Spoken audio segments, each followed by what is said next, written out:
South Sudan, the world's youngest nation, finds itself staring down a grim projection universal poverty by 2025. Imagine that, a whole country, millions of people, all struggling to survive below the poverty line. This isn't just an economic statistic, it's a human tragedy of immense proportions. It's a story of hardship, struggle, and the erosion of hope. But it's also a story of resilience, of a people determined to forge a future for themselves against all odds.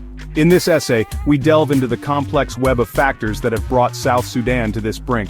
We'll examine the economic vulnerabilities, the environmental calamities, and the political turmoil that have conspired to trap this young nation in a cycle of poverty. The numbers are stark.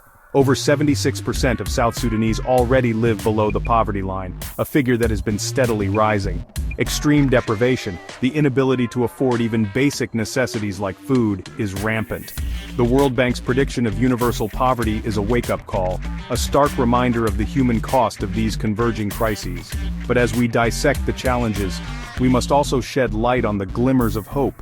We'll explore the government's efforts to reform the economy, the international community's role in providing aid, and the unwavering spirit of the South Sudanese people themselves.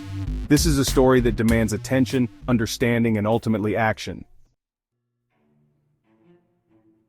South Sudan's economy is precariously balanced on a foundation of oil. It's like building a house on sand during a hurricane season. Not the best idea.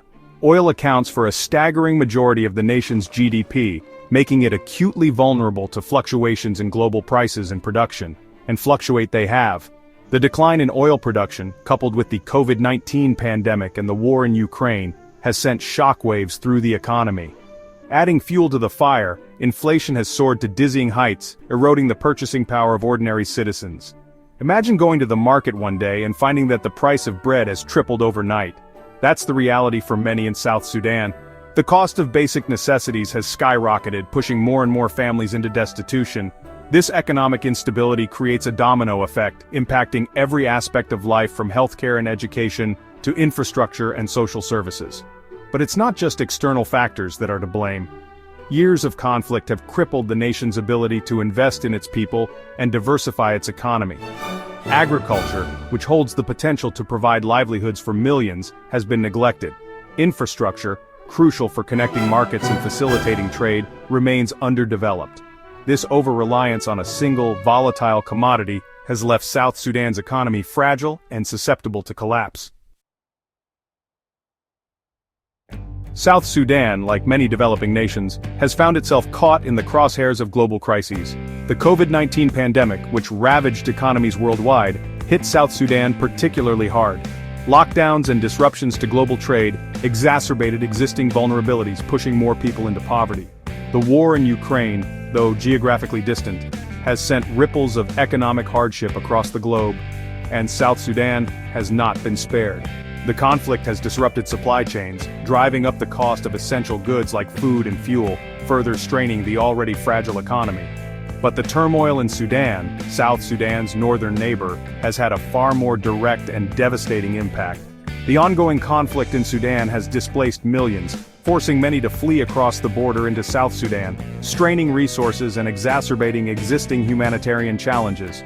These interconnected crises highlight the vulnerability of developing nations to shocks originating far beyond their borders. They underscore the need for a global system that is more resilient and equitable, one that supports struggling nations in times of crisis.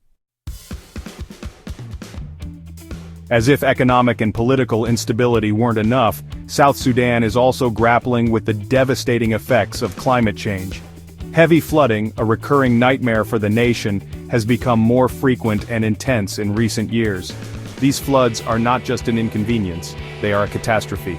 They displace communities, destroy crops, and spread waterborne diseases.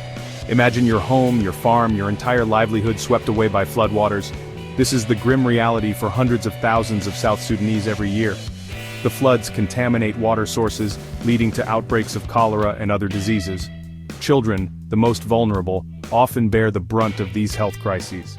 Adding to the environmental woes, there have been reports of oil spills contaminating water sources in parts of the country. This contamination poses a severe threat to human health and the environment, further compounding the challenges faced by communities already grappling with poverty and displacement. The convergence of environmental degradation and poverty creates a vicious cycle. Poverty makes communities more vulnerable to climate shocks, while climate change exacerbates poverty by undermining livelihoods and increasing food insecurity. It's a heartbreaking illustration of the interconnectedness of environmental and human well-being. If you found this video informative, please like and subscribe to our channel for more updates.